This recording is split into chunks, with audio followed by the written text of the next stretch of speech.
Bakit maganda ang Kaiser? 3-in-1 kasi ito. HMO na may term insurance at investment. Fixed amount ito at 7 years ka lang mag-iipon, then money works for you na. Wala ka nang ginagawa tapos nagtatrabaho na ang pera mo para sa'yo. Ang ganda, di ba?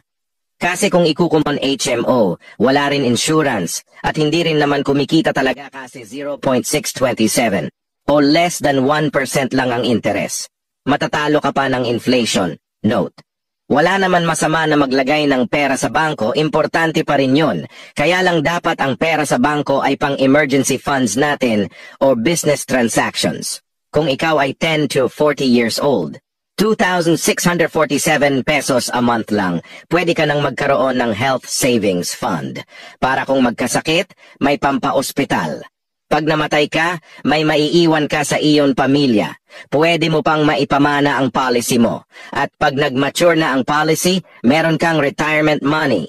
To know more about Kaiser Health Savings Fund, kausapin niyo na ang kilala niyong IMG member dahil sigurado akong matutulungan niya kayo. Or message me.